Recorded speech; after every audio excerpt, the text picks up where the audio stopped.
Professor Chomsky, before we wrap up, you were part of this letter that was addressing free speech, and it was, I think, interpreted in the public as a letter fighting back against what is now called cancel culture.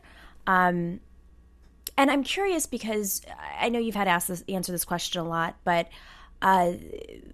cancel culture or the attack against folks for transgressions, past transgressions, apologized transgressions, or nothing at all, just plain old smears. It seems to have become a weapon of the powerful. I guess it's always been, but we're seeing it especially in this election.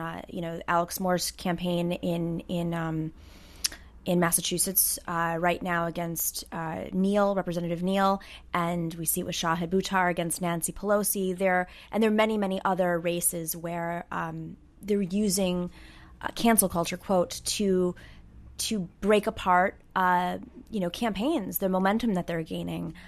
Is this new? What's happened is that segments of the left have taken up the standard procedures of the mainstream establishment, which are never discussed because they're just what you do to the left, you repress it. But segments of the left have picked it up. It's wrong in principle. It's tactically ridiculous. It's a gift to the right wing. If somebody comes to campus who you don't like, say Charles Murray, and you break up his meeting, that's a gift to him and to the right wing. Right. They love it.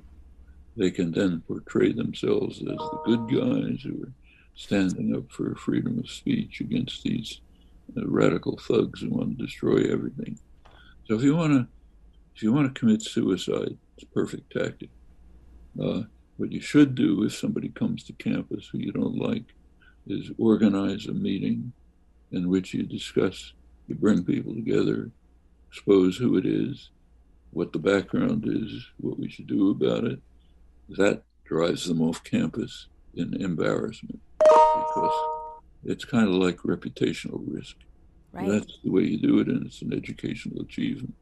Now, it's a lot easier to go into a meeting and scream than to take a constructive educational approach like a radical activist would. But just because it's easy doesn't mean it's right.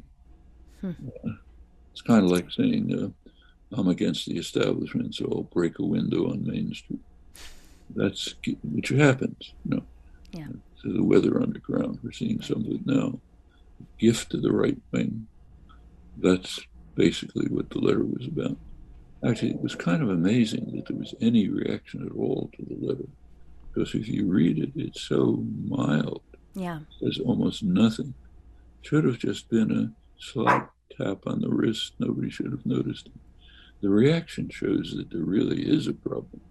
Mm-hmm. That's exactly it. It really pushed people from all sides, whatever, the far right, the centrists, even the left. And it was, I think that's exactly it. It shows that there's a real problem.